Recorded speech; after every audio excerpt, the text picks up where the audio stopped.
band guitar guy. I'm gonna have to put on a bit of armor for this one, maybe, because it's a debate. So I played a little bit of Stevie Ray Vaughan in the beginning there. And my question to you, love him or hate him, because that seems to be the way a lot of guys go, especially drummers. For some reason, drummers seem to think that he was a Jimi Hendrix clone. Like, I hear more Albert King licks floating around and Buddy Guy licks floating around as opposed to Hendrix. There's a bit of Hendrixisms in there in his rhythm playing. I get it in that, but not so much like with the lead. Like I said, those big ass like those.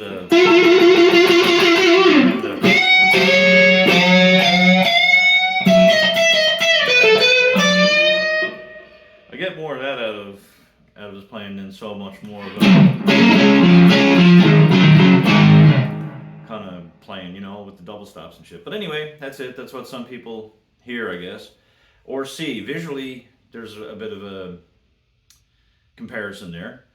So my thoughts on Stevie Ray Vaughan were, I went through a whole different stage of playing when I was younger. I started out, first guitar player I ever heard was that I really heard that went wow was Jimmy Page, and with that riff, A Whole Lot of Love.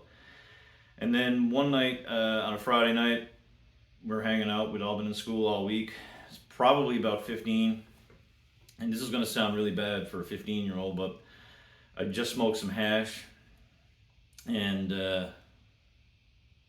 as we did, weed was really hard to get in my hometown when I was about that age. But anyway, I was hanging out with the older kids. We smoked some hash, and I'd had a copy that somebody had made of me of Axis Bold as Love, and I bought that home and popped it in. And I don't know if it's where the situation was surreal or not, but I was like, fuck, this is really good. And it still remains to this day my favorite album. I can pop it in and listen to it from start to finish. Well, I wouldn't so much pop it in now. I play it on my phone.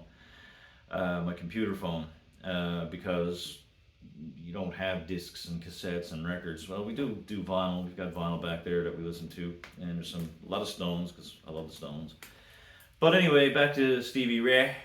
Yeah, it seems like a lot of players love him and a lot of players hate him. And I went through a whole period where I listened to a lot of Zeppelin, a lot of Hendrix, and then like all the guys from the Sunset Strip, in the 80s, the C.C. DeVille's, Tracy Guns especially, who I still listen to this day, as I love his playing.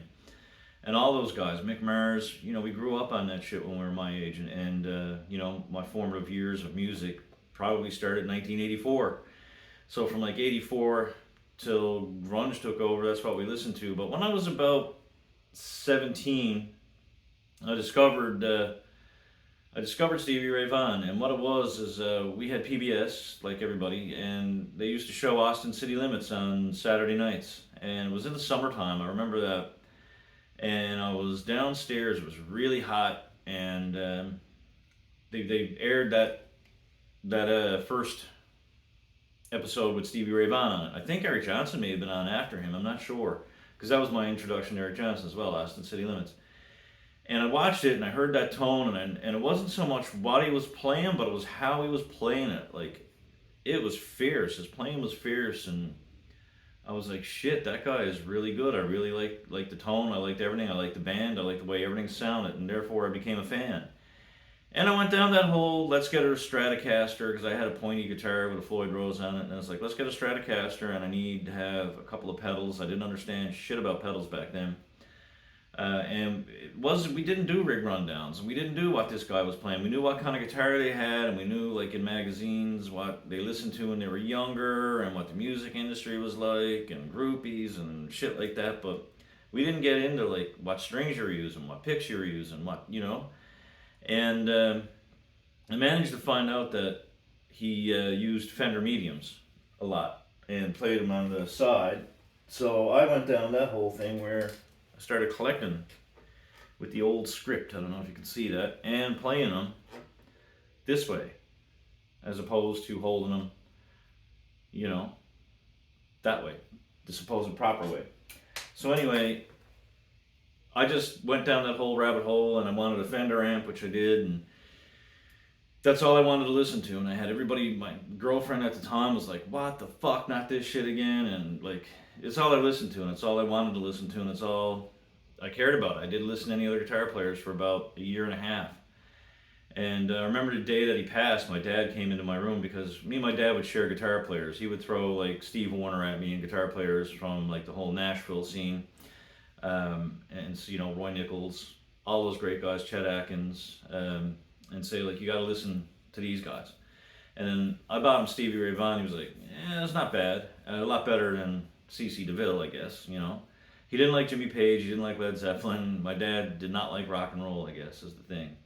But anyway, I went down that whole rabbit hole, and then as I got older, I got away from it, and I started listening to other players who played differently.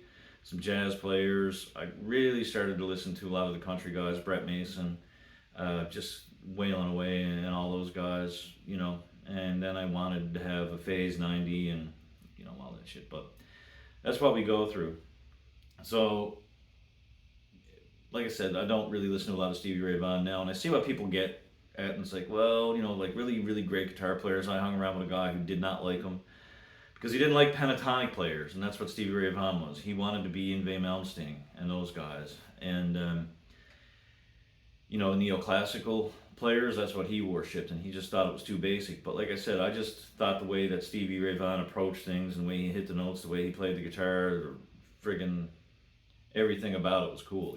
I wasn't going to dress like him. I wasn't going to wear cowboy boots and belts with like buckles all over them, and that sort of thing. But anyway, but I did dig to playing. I did get a Strat, and I did play through a Fender amp, and eventually I discovered the Tube Screamer and a Vox wah pedal. I didn't have a Univibe. I was playing in cover bands, and you really couldn't have that. And I know guys to this day like that will say to you, that's what you need. You need a Strat. And I was playing Sweet Child of Mine one time on a Les Paul. A guy came up and said it sounded muddy. We had a sound guy at the time who was pretty new at it, and he said, "You need to get a Strat." And I'm like, "You don't play Sweet Child of Mine on a Strat." I'm sure guys do, but like if I got a Les Paul, I'm gonna play it on my Les Paul. And but their philosophy is, and I know two guys who are dead set against anything else besides a Strat and a Fender amp with a 15-inch speaker and some form of Ibanez overdrive pedal, right? So they're still in their 40s and 50s, and that's where they are. And I know guys who don't like his playing because they say they hate his tone. They say it's too shrill, it drives them crazy. Then there's the whole, it's all pentatonic, but like I said, it depends on your taste. So interested to see what you guys think of Stevie Ray Vaughan. I like him. That's my thought, my opinion. I don't like all of it, but that's like any artist that you follow. They're gonna have tunes you don't like. They're gonna do things you don't like. But I still like when it comes on. I'll listen to it. Not so much Pride and Joy anymore. Not really. The classic rock stations play it a lot, and people still request it, and people still dance to it if you play it in a bar, because they hear it on a classic rock station. And 35 years old and the legacy that he's left behind. So anyway, guys, thanks a lot for tuning in. I'd be really interested in your thoughts on Stevie Ray Vaughan. Love him, hate him, tolerate him, whatever, And if you're going to comment, do me a favor. Leave a comment that's sensible. If you don't like Stevie Ray Vaughan, it doesn't mean my whole family should die or something, because I don't understand that logic. If somebody has a different opinion from you, that's okay. Okay? Repeat that. If somebody disagrees with me, it's okay. It's not the end of my world. I don't have to stop living. Okay? That's all to it. Anyway, guys, thank you very much. Really appreciate the support. See you later.